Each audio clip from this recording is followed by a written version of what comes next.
মাছগুলো আমি পরিষ্কার করে নিয়ে এসেছি ধুয়ে। তো মাছগুলো আমি মাখানে তরকারি রান্না করব। তো তরকারি রান্নার জন্য নিয়েছি আলু ঝুরি করে নিয়েছি, বেগুন ঝুরি করে নিয়েছি, আর মশলা আছে টমেটো, ধনে জিরে বাটা, রসুন বাটা, আদা বাটা, লবণ, হলুদ, তেল, ধনে পাতা, মরিচ কুচি, ফোড়ন দেওয়ার জন্য আছে কালাই জিরা, তেজপাতা। আমি চুলা জ্বালিয়ে দিয়েছি। মাছগুলো প্রথমে ভেজে নিব। মাছগুলো প্রথমে আমি লবণ হলুদ দিয়ে মেখে নিই। লবণ, হলুদ, এগুলো হচ্ছে নদীর মাছ। বন্ধুরা, এই মাছ ইলিশ মাছের মতো লাগে। এগুলো নদীর মাছ। ভালো করে এভাবে লবণ হলুদ দিয়ে মেখে নিচ্ছি। সবটা মশলায় সব মাছেই ভরে গেছে। কড়াইয়ে তেল দিয়ে দিচ্ছি, চুলাও জ্বালিয়ে দিয়েছি আমি। এবার তেল গরম হয়েছে, এবার আমি মাছগুলো ভেজে নেব।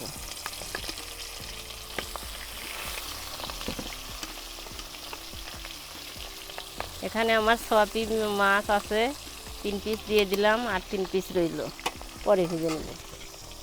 তো মাছগুলো আমার ভাজা হোক, আমি এদিকে সবজিগুলো মেখে নিই।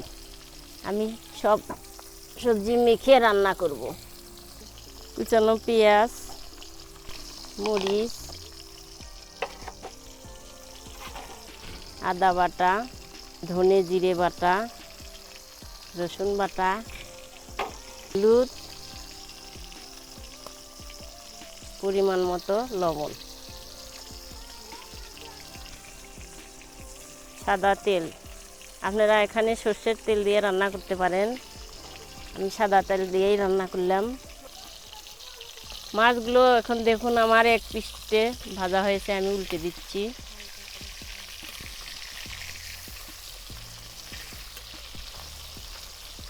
ঠিক ইলিশ মাছের মতো গন্ধ উঠেছে। সবজিগুলো ভালোভাবে মেখে নিব।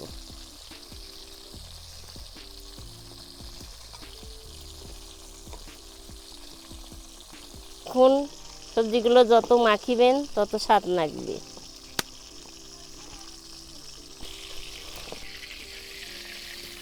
দেখুন আমার 2 পিসে ভালোভাবে মাছগুলো ভাজা হয়েছে। আমি বেশি কড়া করে ভাজছি না, অল্প হালকা করে ভেজে নিচ্ছি।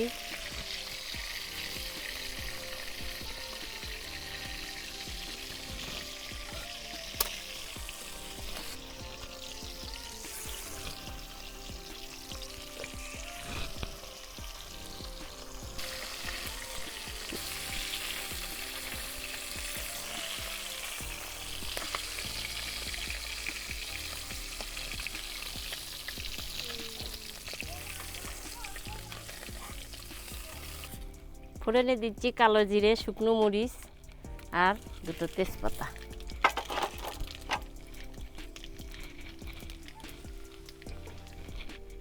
দিচ্ছি টমেটো কুচি।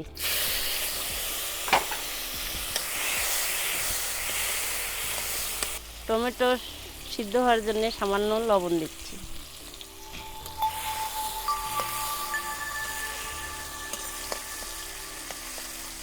সিদ্ধ হোক। টমেটোগুলো সিদ্ধ হয়েছে, আমি পেঁয়াজ বাটা দিয়ে দিচ্ছি। আদা রসুন সবজির সাথে মেখে নিয়েছি।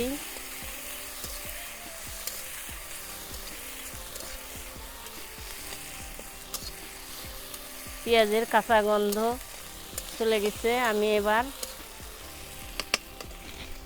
মেখে নেওয়া সবজিগুলো দিয়ে দিচ্ছি।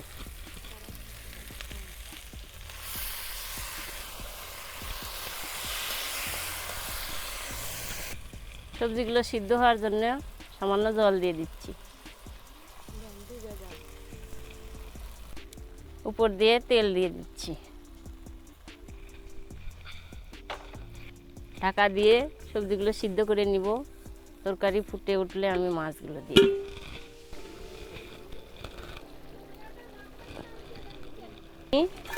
ভেজে রাখা মাছগুলো দিয়ে দিচ্ছি।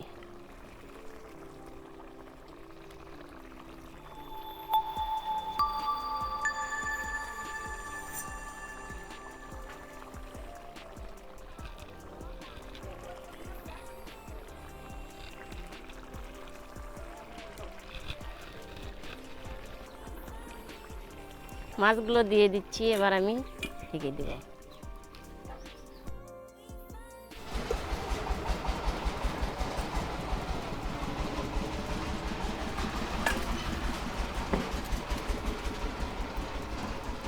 মাছগুলো দিয়ে এভাবে আমি নেড়ে দিব। এবার গরম মশলা দিয়ে দিচ্ছি।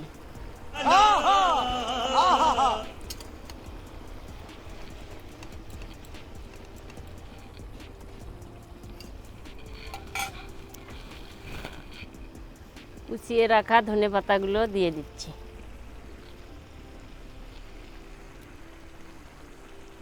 নদীর মাছ স্বাদে কিন্তু কম নয়, ইলিশ মাছের মতো।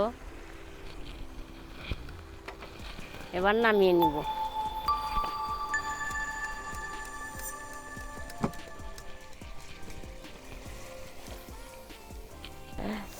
বন্ধুরা, আমার জাটকা ইলিশ মাছ রান্নার রেসিপি আপনাদের কেমন লাগলো অবশ্যই দেখে ভালো লাগবে।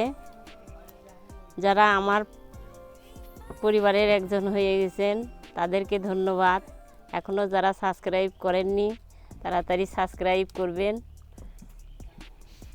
লাইক দিবেন, শেয়ার করবেন, কমেন্ট করবেন।